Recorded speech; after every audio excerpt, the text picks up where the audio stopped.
जब तक आपको प्यार अपने सपनों से नहीं होगी तब तक किसी और से होती रहेगी, लेकिन जिस दिन प्यार आपको अपने सपनों से हो जाएगी, सच मानिए उस दिन प्यार आपको अपने किताबों से होगी। और जिस दिन प्यार किताबों से हो गई ना, आपको चांद तक जाने से दुनिया की कोई ताकत नहीं रोक सकती।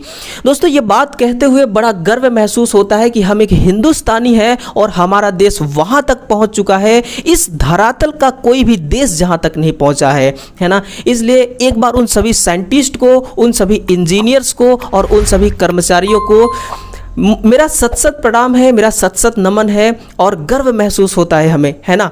इसलिए किसी ने क्या खूब कहा है कि जिंदगी एक हसीन ख्वाब है, जिंदगी एक रंगीन ख्वाब है, बस दिल में चाहत होनी चाहिए इसे जीने की, है ना। जिंदगी एक रंगीन ख्वाब है, इसे जीने की ना दिल में चाहत होनी चाहिए। यार, आपकी हर परेशानी आपकी ताकत बन जाएगी, बस संघर्ष करने की आदत होनी चाहिए। तो संघर्ष करने का यार कोई शॉर्ट ट्रिक नहीं होता, कोई फॉर्मूला नहीं होता, कोई रूल नहीं होता। संघर्ष तो बस संघर्ष होता है और ये किसी भी उम्र में स्टार्ट की जा सकती है ना। जो हमारा चंद्रयान 3 मिशन था ये पूरी तरह से कंप्लीट हो चुका है। उसके लिए मैं 2 लाइनें कहना चाहूँगा कि ये विजय है हर एक हिंदुस्तानी की जिद में लिखी अटल कहानी की। ये विजय है हर एक हिंदुस्तानी की जिद में लिखी अटल कहानी की। दुनिया देख ले नयन खोल के हमारी ताकत, अनदेखे चांद पर पहुंच गया है भारत। ये लाइन सुनकर के बड़ा गर्व महसूस होता है ना। तो फिलहाल देखिए दोस्तों, आप भी कुछ ऐसा करिए कि आपको अपने मतलब कि आपको अपने आप पर गर्व महसूस हो, आपको अपने जो आपके माता पिता हैं वो आप पर गर्व महसूस करें, है ना। इसीलिए मैं आपके लिए लेकर आ चुका हूं, देखिए 100 to 100 की तैयारी वाली, जो हमारी 27 अगस्त 2023 आज का डेट है ये, और बज चुके हैं सुबह के 7:30। और ये जो हमारी 100 to 100 तैयारी का जो सीरीज चल रहा है, हम 9वें पड़ाव तक पहुंच चुके हैं, है ना। पूरा साथ दीजिएगा, पूरा स्नेह दीजिएगा, पूरा सपोर्ट दीजिएगा। बहुत सारे विद्यार्थियों का प्यार मिल रहा है, कॉमेंट मिल रहा है, बहुत खुश है दिल, है ना। बस आप बने रहिएगा, इस सेशन को आगे बढ़ाते हैं। और दोस्तों, चैनल को एक बार सब्सक्राइब जरूर कीजिएगा, फिर हम आगे बढ़ते हैं, है ना। शेयर भी करिएगा और साथ में ही ये जो हमारी ऑफिशियल टेलीग्राम चैनल है ना, इसको आप ज्वाइन करके रखिए, है ना, ताकि आपको कोई भी नोटिफिकेशन, कोई भी अपडेट हो वो मिल जाए। और जो भी क्लास होती है उसका ई नोट्स PDF भी आपको हाथों हाथ मिल जाए, है ना। जैसे ही क्लास समाप्त होती है तुरंत इसका PDF आपको टेलीग्राम चैनल पर उपस्थित करा दिया जाता है, ठीक है।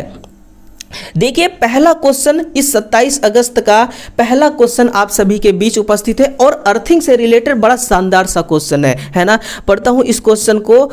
अर्थिंग सिस्टम में भारतीय अंतरराष्ट्रीय मानक के अनुसार कितने प्रकार के होते हैं? यानी कि अर्थिंग सिस्टम अंतरराष्ट्रीय मानक के अनुसार कितने प्रकार के होते हैं? क्या वो TN प्रकार के हैं, क्या वो TT प्रकार के हैं, या फिर वो IT प्रकार के हैं? तो आंसर ऑप्शन नंबर डी होगा।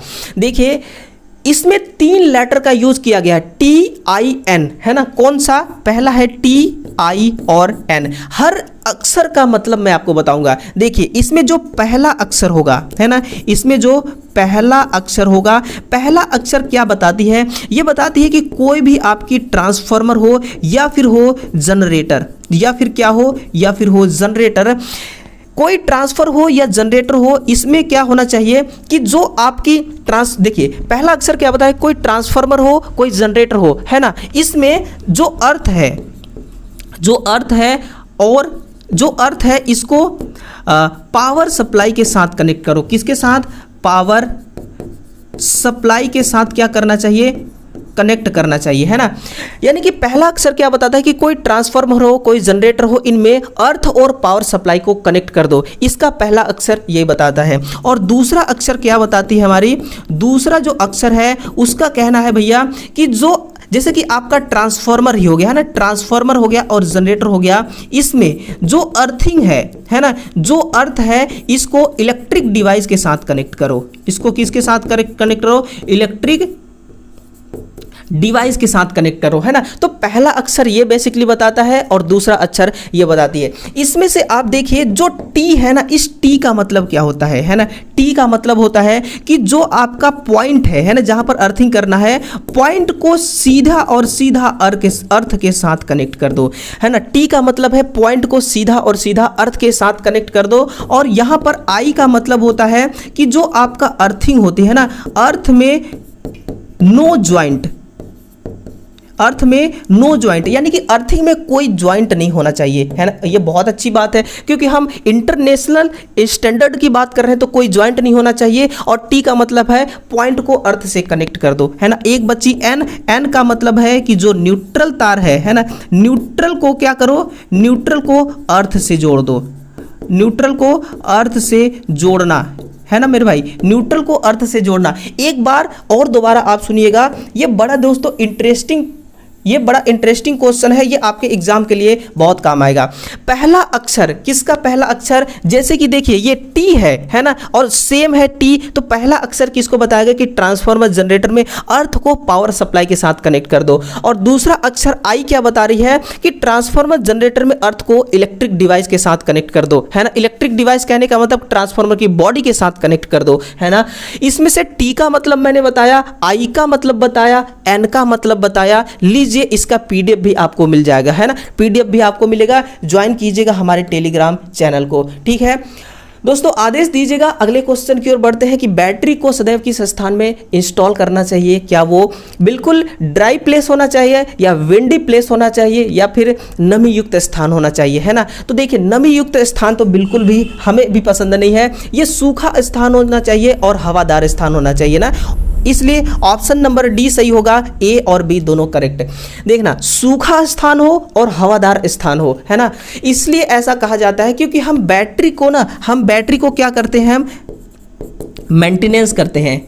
बैटरी को क्या करना पड़ता है हमें, मेंटेनेंस का मतलब क्या होता है, बैटरी का केयर करना, है ना। जैसे इंसानों का केयर किया जाता है ना, वैसे बैटरी का भी हमें केयर करना पड़ता है। और जितना ज़्यादा बैटरी का केयर करेंगे ना, इसका लाइफ टाइम जो है ना उतना ही अधिक होगा, और बैटरी की परफॉर्मेंस बहुत मस्त होगी, बैटरी आसानी से चार्ज हो जाएगी, है ना।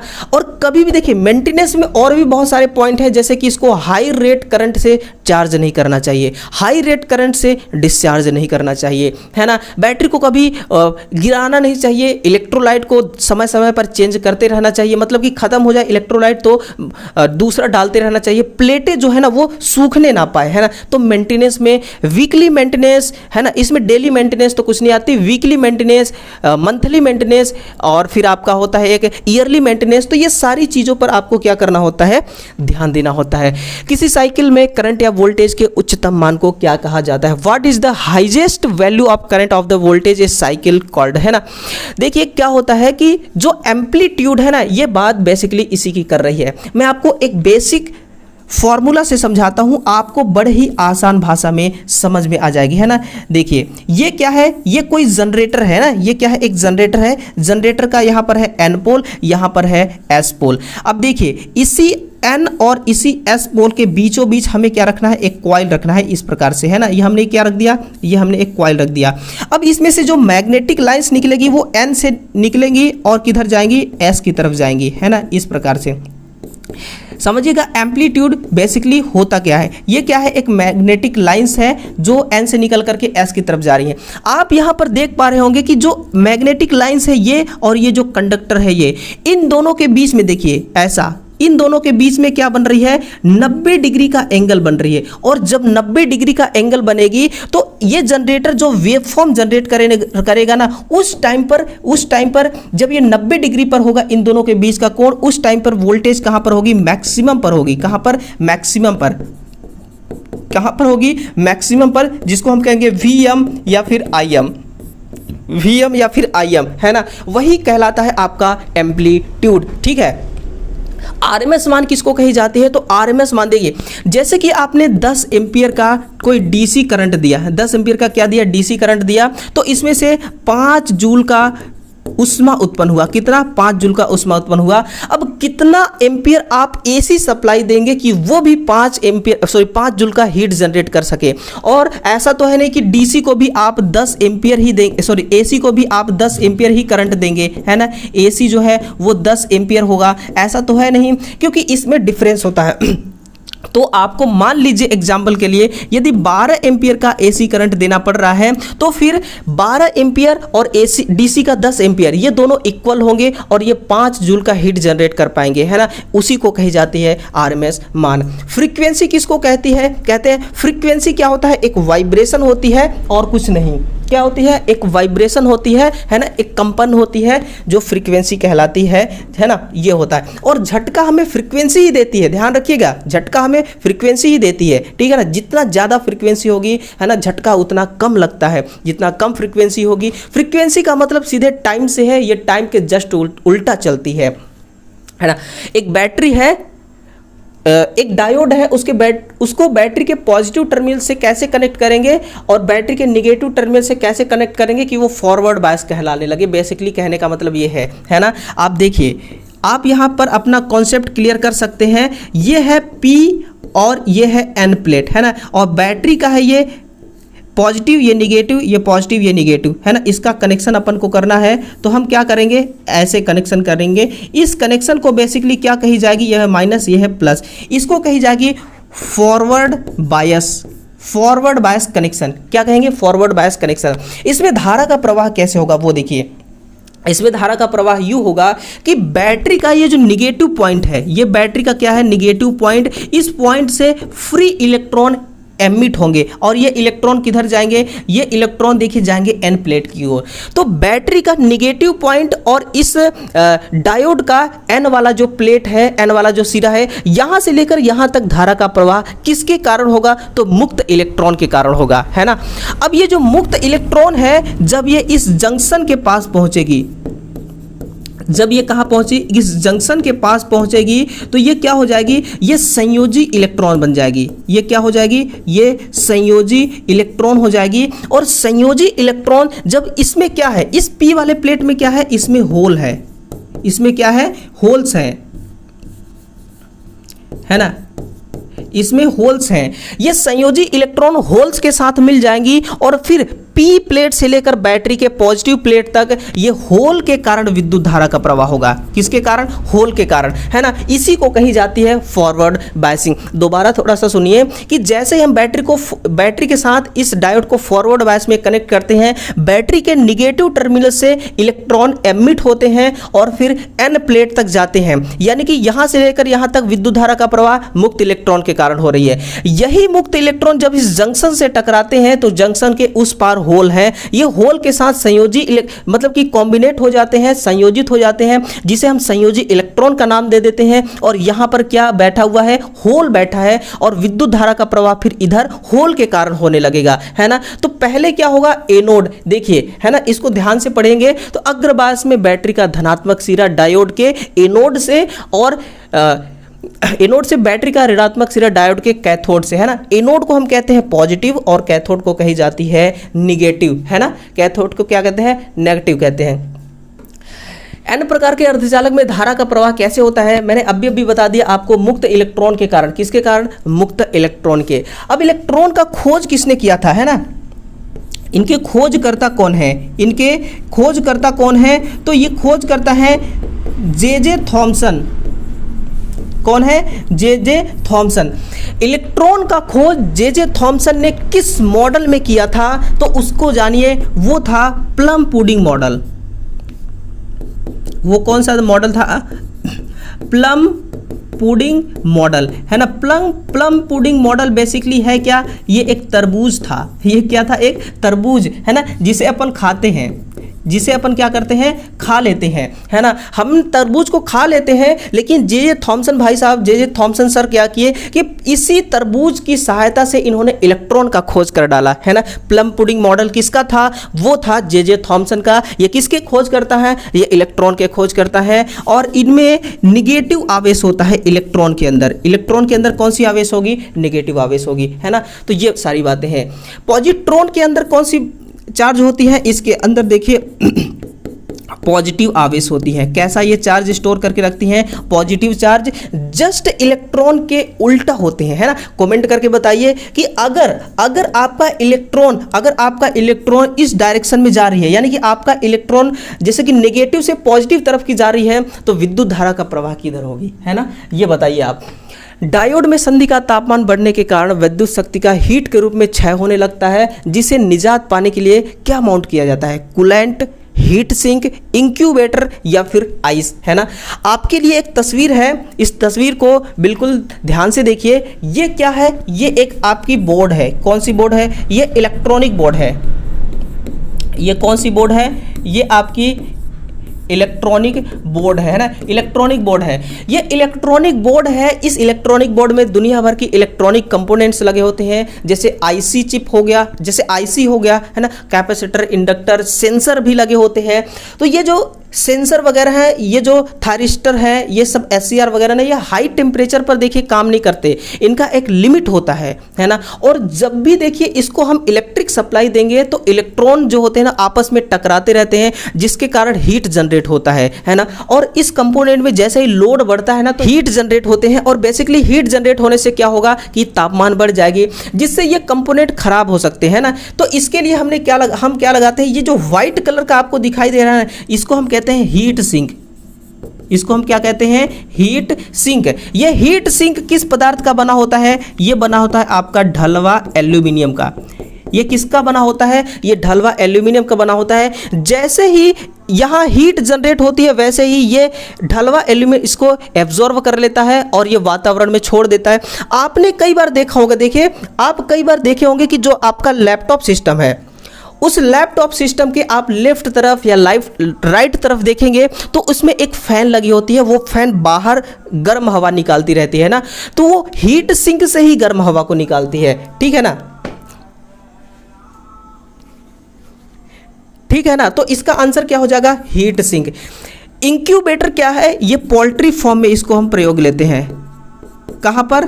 पोल्ट्री फॉर्म में, जहां पर मुर्गियां होती हैं ना, वहां पर हीट सिंक को काम में लेते हैं, सॉरी इंक्यूबेटर को काम में लेते हैं। और कूलेंट से देखिए क्या किया जाता है बेसिकली, कि जैसे आपका हाइड्रोजन कूलेंट हो गया ना, उसके माध्यम से हम बड़े बड़े जो अल्टरनेटर्स होते हैं उनको क्या करते हैं? कूल करते हैं। ठीक है ना, ये क्वेश्चन हो गया। वह युक्ति जिसमें ऋणात्मक प्रतिरोध पाया जाता है, एक ग्राफ भी है मेरे पास। ये किसका ग्राफ है? यूजेटी का, है ना। इसका पूरा नाम क्या होता है? Unijunction transistor. Unijunction transistor क्या है? इसका पूरा नाम है। और ये एक ना वोल्टेज कंट्रोल डिवाइस होती है। ये किस प्रकार की कंट्रोलिंग डिवाइस है? Voltage controlling device.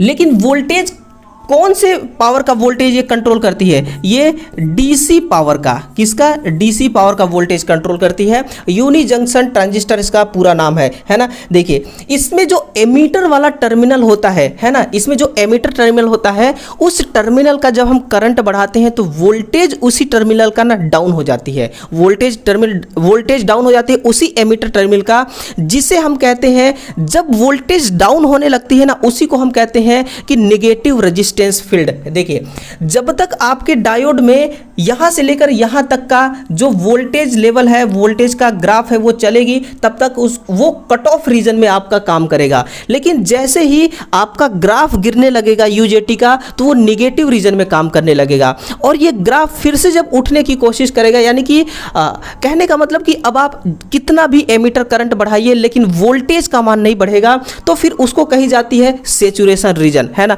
तो बेसिकली क्या होता है? ये होता है। सिंपल सी बात बता रहा हूं, जो आपकी यूजेटी है, यदि आप उस यूजेटी को स्विच ऑफ करना चाहेंगे तो आपको निगेटिव सिग्नल देना पड़ेगा। क्या देना पड़ेगा? निगेटिव वोल्टेज सिग्नल देना पड़ेगा। बस कहने का मतलब इतना था। जब आप यूजेटी को स्विच ऑफ करेंगे तो फिर आपको क्या देना पड़ेगा? निगेटिव पल्स देना पड़ेगा, है ना। कहने का मतलब हमारा एक सा था, कहने का मतलब हमारा यही है। और आप एक वर्ड में समझ सकते हैं कि यूजेटी का यूज कहाँ होता है? Voltage control. एक डीसी जनरेटर वोल्टेज नहीं दे रहा है, क्या कारण हो सकता है ना। यार आप एक टेक्नीशियन बनने जा रहे हो ना, आप एक इलेक्ट्रिशियन बनने जा रहे हो ना, तो आपको मेंटेनेंस का ही काम मिलेगा, ठीक है ना। और मेंटेनेंस के लिए ये क्वेश्चन ना सच बताएं तो रामबाण की तरह है। एक डीसी जनरेटर वोल्टेज नहीं दे रहा है, भैया क्या कारण हो सकता है? कम्यूटेटर का कार्बन ब्रश के साथ आपसी संपर्क ना हो पाना। देखिए आर्मेचर में क्या होती है? आर्मेचर में वोल्टेज बिल्डअप होती है ना। सबसे पहला पॉइंट देखिए, सबसे पहला पॉइंट, जो आर्मेचर होती है इसमें पावर बिल्डअप होती है ना। इसमें पावर क्या होती है? उत्पन्न होती है। अब ये आगे जाएगी कहां पर? ये आगे जाएगी कम्यूटेटर में। कहां पर? कम्यूटेटर में, है ना। अब कम्यूटेटर इसको क्या करेगा? एसी को डीसी में बदलेगा या डीसी को एसी में बदलेगा, है ना। फिर कम्यूटेटर से कहां पर जाएगी सप्लाई? कार्बन ब्रश में जाएगी, है ना। अब कार्बन ब्रश से फिर कहां जाएगी सप्लाई? टर्मिनल तक। कहाँ पर, टर्मिनल पर, और टर्मिनल से हम क्या ले लेंगे, आउटपुट ले लेंगे। तो पावर बेसिकली जनरेट हो कहाँ रही है, जनरेटर में, ये आर्मेचर में जनरेट हो रही है, कहाँ पर, ये आर्मेचर में जनरेट हो रही है, फिर ये कहाँ पर जा रही है, कम्यूटेटर में जा रही है, फिर ये कार्बन ब्रूस में जा रही है, इसके बाद हमें आउटपुट फाइनल कहाँ से मिलेगा, टर्मिनल से मिलेगा, है ना। तो अगर इनमें से किसी भी बीच में कोई कहीं पर भी कोई परेशानी आ गई तो आउटपुट हमारी टर्मिनल तक नहीं पहुंच पाएगी। कहने का मतलब वही है कि कम्यूटेटर तथा ब्रूस का संपर्क आपसी संपर्क ना बन पाना, है ना। कम्यूटेटर और कार्बन ब्रूस यहाँ पर कहने का मतलब क्या है कि कम्यूटेटर कार्बन ब्रूस, है ना, कम्यूटेटर और कार्बन ब्रूस का कांटेक्ट आपस में बराबर होना चाहिए, तभी आउटपुट मिलेगा, है ना। ये बात सही है। अवशिष्ट चुंबकत्व का समाप्त हो जाना, है ना, रेजिडुअल मैग्नेट यदि समाप्त हो गया ना तो भी वोल्टेज बिल्डअप नहीं होगा। घूमने की दिशा अगर विपरीत होगी, उल्टा दिशा में घूमेगा ही, तो फिर क्या बताइए, वोल्टेज बिल्डअप हो पाएगा। ये तो इसका टारगेट है ना, वोल्टेज बिल्डअप करना। यदि आपका लक्ष्य है पूरब की तरफ जाना, जाएंगे पश्चिम की तरफ, तो क्या पूरब में कभी पहुंच पाएंगे, कभी नहीं। आपको पूरब जाना है तो पूरब ही जाना पड़ेगा, है ना। विपरीत दिशा में जाएंगे तो कभी नहीं पहुंच पाएंगे, है ना, आप अपने टारगेट को नहीं अचीव करेंगे। तो इस जनरेटर का टारगेट क्या है, वोल्टेज बनाना, इसलिए इसको विपरीत दिशा में नहीं, राइट डायरेक्शन में घूमना होगा, है ना। ठीक है ना, ये होता है, इसका आंसर हो गया। रीजनरेटिव डीसी ड्राइव कंट्रोल करती है। देखिए कौन कौन से विद्यार्थी हैं जो आरओ का एग्जाम देना चाह रहे हैं, रेडियो ऑपरेटर का, और जिस दिन से उनका एग्जाम होगा ना, मेरा व्हाट्सअप नंबर मैं आपको लिख दे रहा हूं, है ना, व्हाट्सअप नंबर लिख दे रहा हूं 8717918422। ये क्या है, ये हमारा व्हाट्सअप नंबर है ना, ये हमारा क्या है, व्हाट्सअप नंबर है। इस नंबर पर आप मैसेज कीजिएगा, जो भी आपको क्वेश्चंस याद रहेंगे ना उसको आप इसको भेजिएगा, है ना, इस व्हाट्सअप नंबर पर, फिर हम उसका सॉल्यूशन देंगे। अब देखिए क्या होता है कि कई बार ऐसे भी होता है कि भाई आप एग्जाम दे करके आते हैं लेकिन आपको क्वेश्चन याद नहीं रखता, है ना, और इसमें कोई वो नहीं है कि भाई याद क्यों नहीं रहता, सबको भूल जाता है, क्योंकि एग्जाम सेंटर में जब इंसान बैठता है जो ना, वही जानता है उस टाइम के सिचुएशन को, है ना। तो यदि आपको जो भी क्वेश्चन याद रहेंगे, आप उस क्वेश्चन को जरूर इस व्हाट्सएप नंबर पर शेयर कीजिएगा, है ना। आपका कौन से शिफ्ट में एग्जाम है और कितने तारीख से आपका एग्जाम होना है, ये सारी चीज़ बताइएगा। आप चाहें तो संपर्क भी कर सकते हैं, डायरेक्ट बात मुझी से होगी, है ना। ऐसा कुछ नहीं है कि आपका फ़ोन कोई और उठाएगा फिर बात मुझसे होगी, मैं इतना बड़ा आदमी नहीं हूँ यार, मैं आप ही के जैसा हूँ, ठीक है ना। रीजनरेटिव डीसी ड्राइव कंट्रोल करती है मोटर की स्पीड को, सही बात है, मोटर के टॉर्क को, सही बात है, रोटर की घूर्णन दिशा को, सही बात है, उपरोक्त सभी। आंसर क्या हो जाएगा, उपरोक्त सभी, इसका फिलहाल क्या होगा, करेक्ट आंसर होगी। देखना रीजनरेटिव डीसी ड्राइव ना एक्चुअली में ये करती क्या है ना, ये कैसे करती है। तो सबसे पहली बात कि ये जो डीसी ड्राइव है, ये जो आपकी डीसी ड्राइव है, ये मोटर को दोनों डायरेक्शन में इसकी स्पीड को कंट्रोल कर सकती है। किस डायरेक्शन में, दोनों दिशा में, है ना, दोनों दिशा में ये गति को क्या कर सकती है, नियंत्रित कर सकती है ना। ये डीसी ड्राइव मोटर को दोनों दिशा में इसकी गति को नियंत्रित कर सकती है। लेकिन कुछ पॉइंट भी आपको नोट करना है। बेसिकली इसमें लगा क्या होता है, थायरिस्टर, इसमें क्या लगी होती है, थायरिस्टर, जिसको हम SCR भी कहते हैं, है ना। जो SCR होती है, इसके फायरिंग एंगल को हम क्या करते हैं, इसके फायरिंग एंगल को हम इसके फायरिंग एंगल को क्या करते हैं, परिवर्तित करते हैं, है ना। देखिए जो थायरिस्टर लगी है ना इस डीसी ड्राइव में, जो हमारी SCR है बेसिकली थायरिस्टर, इस SCR के फायरिंग एंगल को हम चेंज करते हैं, जिससे वोल्टेज चेंज हो जाती है, जिससे क्या होती है, वोल्टेज परिवर्तन हो जाता है। और वोल्टेज परिवर्तन होने से आपकी मोटर जो है वो अपने डायरेक्शन को चेंज कर लेती है ना। मोटर अपने डायरेक्शन को क्या कर लेती है, चेंज कर लेती है। तो इस प्रकार से मोटर की स्पीड को कंट्रोल किया जाता है। निम्नलिखित विकल्पों में से विद्युत ड्राइव के अवयव कौन कौन से हैं। तो विद्युत ड्राइव के अवयव सबसे पहले कौन सा होगा, सबसे पहले तो मोटर होगा, है ना। फिर क्या होगा, पावर सप्लाई होगी, क्या होगी, पावर सप्लाई होगी। इसके बाद है आपका फील्ड रेगुलेटर, है ना, क्या होता है, फील्ड रेगुलेटर। फिर है आपका वोल्टेज रेगुलेटर, क्या है, वोल्टेज रेगुलेटर, है ना। क्योंकि फील्ड को रेगुलेट करेंगे, वोल्टेज को भी रेगुलेट करेंगे, मोटर भी लगी होती है, पावर सप्लाई भी होती है, ये होती है ना। तो नियंत्रण उपकरण, देखिए नियंत्रण उपकरण में क्या आ जाएगा, फील्ड रेगुलेटर और वोल्टेज रेगुलेटर, है ना, और मोटर। आंसर क्या हो जाएगा, ऑप्शन नंबर डी। ऑप्शन क्या होगा, ऑप्शन नंबर डी, है ना। विद्युत ड्राइव के अवयव कौन से हैं? Which of the following is a component of an electric drive? तो ये होता है आपका नियंत्रण उपकरण कौन कौन से हैं? दो है, फील्ड रेगुलेटर और एक वोल्टेज रेगुलेटर, और मोटर तो आपका है ही, है ना, और पावर सप्लाई भी आपका है ही। तो ये होता है। देखिए एक न्यूमेरिकल क्वेश्चन है तो बहुत बड़ी, लेकिन इसमें दम नहीं लग रहा है। एक चल कुंडली और चल लौह यानी कि मूविंग आयरन और मूविंग कॉइल इंस्ट्रूमेंट में कंपटीशन है ना, प्रकार के एमीटर श्रेणी क्रम में संयोजित हैं जो एक अर्धचालक डायोड दिष्टकारी के आउटपुट से संयोजित हैं। चल लौह प्रकार के मीटर का पाठ्यांक 5 एम्पियर है ना। थोड़ा सा गड़बड़ी है यहाँ पर, और गड़बड़ी मैं आपको ये बता दूं कि ये 5 एम्पियर नहीं 5 वोल्ट होना चाहिए, 5 वोल्ट होना चाहिए, और ये एम्पियर मीटर नहीं, ये वोल्ट मीटर होना चाहिए, है ना। इसके लिए थोड़ा सा करेक्शन करने की आवश्यकता है। और यदि चल लौह प्रकार के मीटर का पाठ्यांक 5 वोल्ट है तो चल कुंडली मीटर का पाठ्यांक कितना होगा?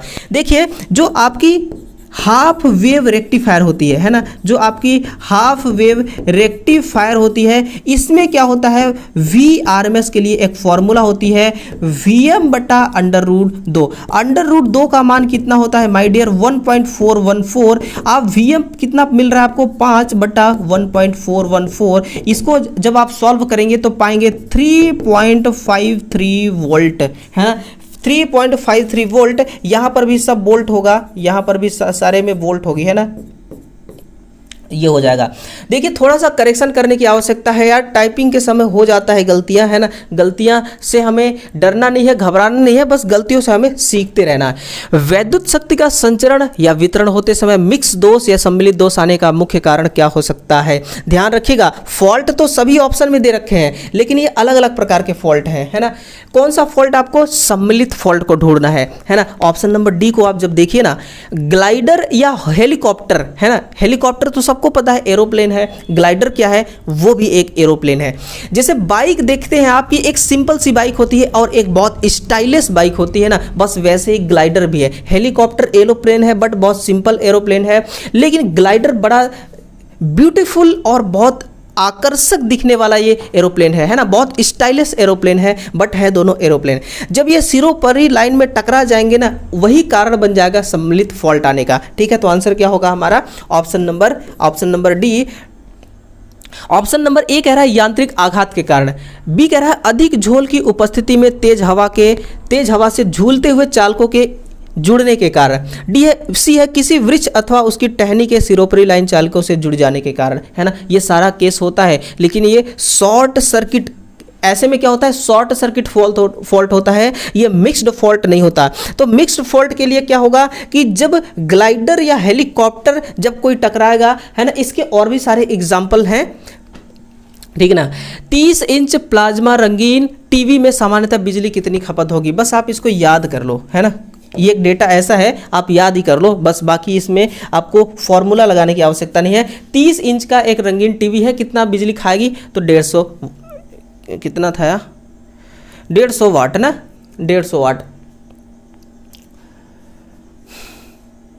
किसी बिजली के वोल्टेज ग्रेड, किसी केबल के वोल्टेज ग्रेडिंग का अर्थ होता है कि तार बिना किसी नुकसान के झेल सकता है। अप्लाई वोल्टेज को, ओपन सर्किट वोल्टेज को, जब ओपन सर्किट हो जाएगी तो वोल्टेज ही कहाँ चलेगी, है ना, शॉर्ट सर्किट वोल्टेज को, और जब सर्किट शॉर्ट हो जाएगी तो फिर वोल्टेज तो जीरो हो जाती है ना, 2 गुना वोल्टेज को, या तो ऑप्शन ए या तो ऑप्शन 2, है ना। तो ऐसा कभी नहीं होता कि ये 2 गुना वोल्टेज को झेले, ऐसा कभी नहीं होता ये 2 गुना वोल्टेज को झेले, ये अप्लाइड वोल्टेज को झेल ले, यही बहुत है, क्योंकि इसको बनाया ही ऐसे जाता है ना, इसको बनाया ही ऐसे जाता है। और इसमें टॉलरेंस भी रखा जाता है यार कि मतलब प्लस माइनस इतना वोल्टेज अगर ज़्यादा भी हम दे दें तो इसको ये सहन कर ले, उस टाइप का इसमें इंसुलेशन लगाते हैं ना। ये रहे टोटल दोस्तों सारे क्वेश्चन हो गए, है ना, सारे क्वेश्चन हो गए, और सभी क्वेश्चनों के आंसर, ये ग्राफ भी हो गया, है ना, ये ऋणात्मक प्रतिरोध भी हो गया, ये भी हो गया आपका, ठीक है, हीट सिंक वाला, और ये सेमीकंडक्टर से देखिए 2 क्वेश्चंस आ गए, है ना, 2 क्वेश्चंस आ गए सेमीकंडक्टर से, डायोड से आ गया, रेक्टिफायर से आ गया, माइटर वर्ग, है ना, ये देखिए, हाँ माइटर वर्ग, शायद इसका हमने सॉल्यूशन ही नहीं दिया ना। माइटर वर्ग किस हस्त औजार की तरह काम करती है? तो ये ट्राई स्क्वायर की तरह काम करती है। देखिए ट्राई स्क्वायर आपका कैसे होता है, 90 डिग्री एंगल पर, है ना, कितने डिग्री एंगल पर? 90 डिग्री एंगल पर। यदि किसी लकड़ी में किसी फाइबर को या फिर किसी चादर को 90 डिग्री के एंगल पर आपको कटिंग करना है ना, तो आपको क्या करना पड़ेगा, मार्किंग लगाना पड़ेगा ताकि 90 डिग्री एंगल पर हम इसको काटें और जहां पर भी लगाएं तो वो फिट हो जाए। तो आप किसका यूज करते हैं, आप यूज कर रहे हैं भैया गुनिया का। किसका, गुनिया का, जिसको आप क्या कहते हैं, ट्राई स्क्वायर, जिसको आप क्या कहते हैं, ट्राई स्क्वायर।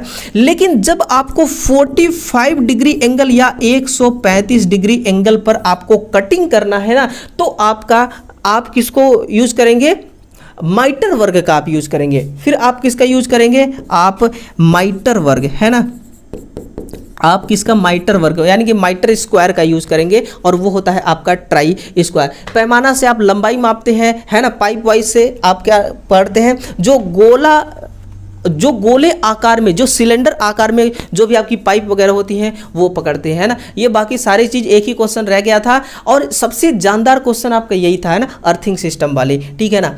तो हमारा ये टेलीग्राम है, इसको जरूर ज्वाइन करिएगा दोस्तों, और वीडियो को ना एक बार दबा के शेयर करिएगा, है ना। दिल पे हाथ रख के बोलिए कि ये क्लास पसंद आया कि नहीं। मुझे यकीन है आपको ये क्लास बहुत पसंद आया होगा, ठीक है ना, क्योंकि आपके लिए जो इतना स्ट्रगल करी जा रही है, आपके लिए देखिए इतना मेहनत करना पड़ता है ना, कभी कंटेंट यहाँ से लो, कभी वो करो, कभी ये करो, इतना रात के 1-1, 2-2 बज जाते हैं, है ना, रात को 1-1, 2-2 बज जाते हैं। बस किसी को तो ऐसे लगता होगा कि एक ही क्लास है, क्या 2 बजेंगे, है ना, ये सब फेक बाजी है, ऐसा कुछ नहीं। देखो यार, एक्चुअल में ना किसी की मेहनत तभी समझ में आती है जब वो भी उसी फील्ड में हो, है ना, तो उसको समझ में आती है कि सच, ये बात, इस बात में कितनी सच्चाई है ना। तो लाइक शेयर कमेंट करें और सब्सक्राइब भी ठोकिए, है ना। इससे पहले वाली जो क्लास थी हमारी 26 अगस्त वाली, उसको भी ज्वाइन ज़रूर कीजिएगा, ठीक है दोस्तों। दिल से लव यू, दिल से थैंक यू, दिल से धन्यवाद, दिल से वेलकम आप सभी का। मिलते हैं अगले सेशन में, तब तक के लिए जय हिंद, जय भारत, वंदे मातरम, थैंक यू।